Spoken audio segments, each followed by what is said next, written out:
రాష్ట్రంలో నేర చరిత్ర ఉన్న వారిని గుర్తించి రాజకీయం ముసుగులోనో నమ్మిన వాళ్లకు అండగా ఉంటాడనే ముసుగులోనో వాళ్లను చేరదీయడం, పెంచి పోషించడం, తన చేతికి మట్టంటకుండా వారిని వాడుకోవడం వైఎస్ కుటుంబానికి వెన్నతో పెట్టిన విద్య.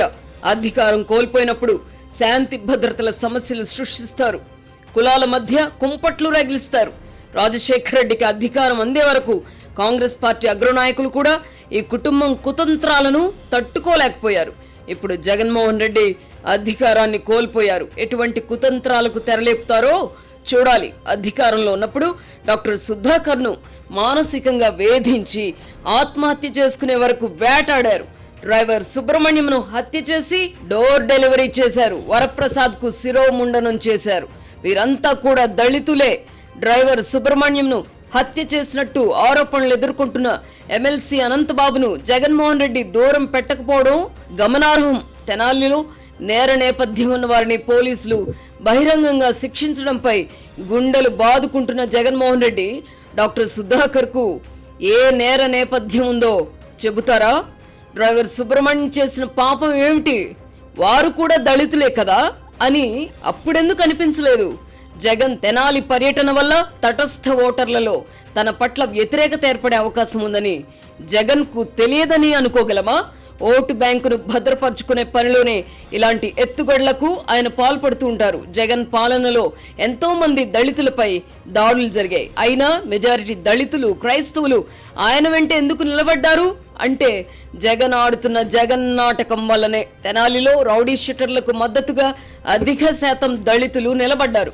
డాక్టర్ సుధాకర్, డ్రైవర్ సుబ్రహ్మణ్యం వంటి మంచి వాళ్ల కోసం అదే దళితులు ఎందుకు నిలబడలేదు? దళితుల సైకాలజీని ఒడిసి పట్టుకున్న జగన్మోహన్ రెడ్డి వారిని కవచంలా వాడుకుంటున్నారు. జీసస్ తర్వాత తమ దైవం జగన్మోహన్ రెడ్డి అని క్రైస్తవులు భావించే పరిస్థితి కల్పించారు. వారిని అలా మార్చడంలో కూడా జగన్మోహన్ రెడ్డి వ్యూహం దాగి ఉంది. దళితులు కూడా జగన్ మనవాడు అని భావిస్తున్నారు. అందుకే జగన్ అధ్వానపు పరిపాలనను ఈ రెండు వర్గాల వారు పట్టించుకోలేదు. రెడ్లు, ముస్లింలు వివిధ కారణాల వల్ల జగన్ కు మద్దతుగా ఉంటున్నారు. ఈ వర్గాల్లో ఇప్పుడిప్పుడే మార్పు వస్తోంది. కుల మతపరమైన భావోద్వేగాలను రెచ్చగొట్టగలిగితే అభివృద్ధి, సంక్షేమాలకు అతీతంగా ఎన్నికల ఫలితాలుంటాయని జగన్మోహన్ రెడ్డి నమ్ముతున్నారు. అందుకే కొన్ని కులాలను ఇతర కులాలకు శత్రువుగా చిత్రీకరించే పనిచేస్తున్నారు. అధికారంలో ఉన్నప్పుడు కమ్మ, కాపు కులాలను టార్గెట్ చేసుకున్నారు. తమ రాజకీయ అధికారానికి అడ్డు వచ్చే వాళ్ళు దళితులైనా, క్రైస్తవులైనా, రెడ్లైనా, ముస్లింలైనా ఆ కుటుంబం క్షమించదు. కూటమి ప్రభుత్వం ఏర్పడి ఏడాది కావస్తోంది. ఎన్నికలకు ఇంకా 4 ఏళ్ల వ్యవధి ఉంది. అయినా మేం అధికారంలో వచ్చాక మీకుంటుందిరా అని వైసీపీలోని కింది స్థాయి వాళ్ళు కూడా తొడగొడుతున్నారంటే కేసులు, జైళ్లు అంటే వారికి భయం లేకపోవడమే కారణం. కేసులు ఉన్నవారు ప్రభుత్వ ఉద్యోగాలకు అనర్హులు. అలాగే రౌడీ షీటర్లు, గంజాయి వ్యాపారం చేసేవాళ్లు, ఇతర నేరాలకు పాల్పడిన వాళ్లు ప్రభుత్వ సంక్షేమ పథకాలకు అనర్హులు అని కూటమి ప్రభుత్వం ఎందుకు ప్రకటించకూడదు? ఉత్తరప్రదేశ్లో యోగి ఆదిత్యనాథ్ ప్రభుత్వం తీసుకున్న ఈ నిర్ణయాన్ని ఏ ఒక్క రాజకీయ పార్టీ కూడా వ్యతిరేకించలేదు. రాష్ట్రంలో కూడా ఈ విధానాన్ని అమలు చేస్తే జగన్మోహన్ రెడ్డి వ్యతిరేకించగలరా? నేరస్తులకు అండగా నిలబడగలరా? ఇలాంటి చర్యల తర్వాత నేర స్వభావం ఉన్నవారి సంఖ్య తగ్గుముఖం పట్టదా? జగన్మోహన్ రెడ్డి పరిస్థితి కుడితిలో పడిన ఎలుకలా తయారవదా? జగన్మోహన్ రెడ్డి మోడల్ రాజకీయాల నుంచి రాష్ట్రాన్ని బయట పడేయడంతో పాటు యువతను సన్మార్గం వైపు నడిపించగల విప్లవాత్మక నిర్ణయాలకు కూటమి ప్రభుత్వం శ్రీకారం చుట్టాలి. లేని పక్షంలో జగన్మోహన్ రెడ్డి వంటి వారి అండ చూసుకుని ఇంటికో రౌడీ తయారవుతాడు. అదే జరిగితే రాష్ట్రం ఏమవుతుందో ఊహించగలమా? రాష్ట్రం పట్ల, సమాజం పట్ల జగన్మోహన్ రెడ్డికి ఏ బాధ్యత ఉండదు. ఆయనకు కావాల్సింది అధికారం మాత్రమే. అధికారం అండతో రాష్ట్ర సంపదను దోచుకొని పొరుగున ఉన్న బెంగళూరు, చెన్నైతో పాటు దుబాయ్లో ఆస్తులు సమకూర్చుకోవడమే వారికి కావాల్సింది. ఇందుకోసం ఎంతకైనా తెగిస్తారు.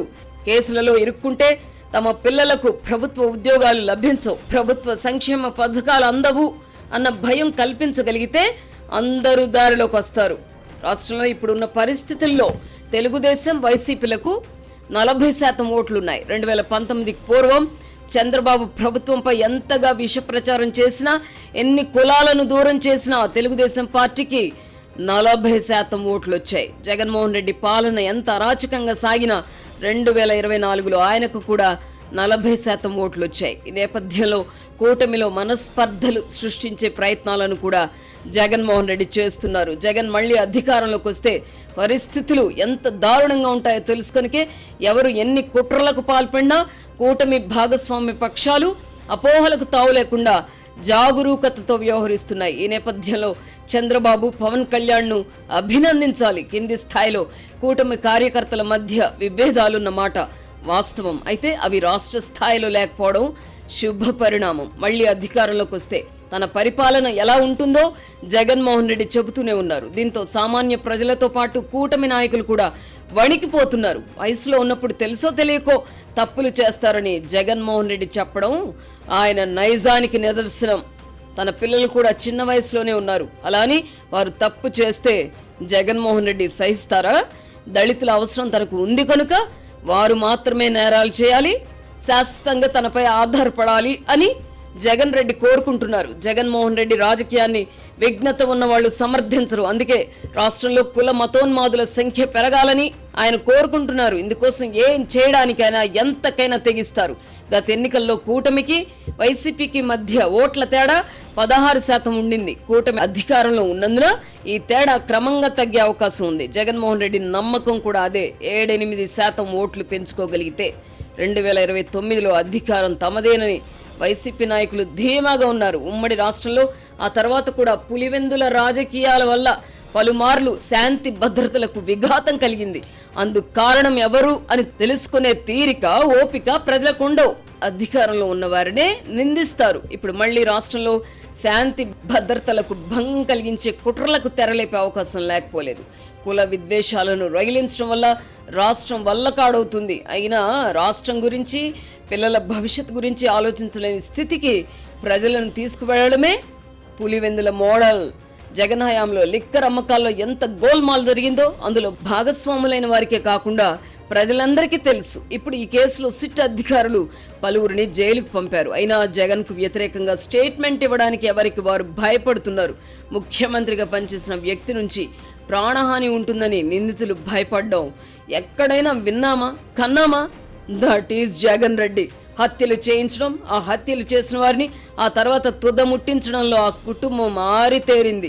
గతంలో ఏం జరిగిందో తెలుసుకనికే జగన్కు వ్యతిరేకంగా ఒక్కరు కూడా నోరు విప్పలేకపోతున్నారు. వైసీపీ నాయకులలో కూడా ఈ భయం ఉంది. అందుకే ఎవరినైనా పక్కన పెట్టినా జగన్కు వ్యతిరేకంగా నోరు విప్పి విమర్శలు చేయలేకపోతున్నారు. ఈ వింత పరిస్థితి ఆంధ్రప్రదేశ్కు మాత్రమే సొంతం. గతంలో అనేక మంది తమ నాయకులతో విభేదించేవారు. అయినా ఇలా భయపడిన సంఘటనలు లేవు. నిందితులను మాత్రమే కాకుండా సొంత పార్టీ నాయకులను, చివరకు ప్రజలను కూడా భయపెట్టగలుగుతున్న జగన్మోహన్ రెడ్డిని ఎలా అర్థం చేసుకోవాలి? నేరస్తులకు రాజకీయాల్లో చోటు ఉండదు అని ఒకప్పుడు అనేవాళ్ళు. ఇప్పుడు నేరస్తులే రాజకీయాలను శాసిస్తున్నారు. ఇదొక విషాదం.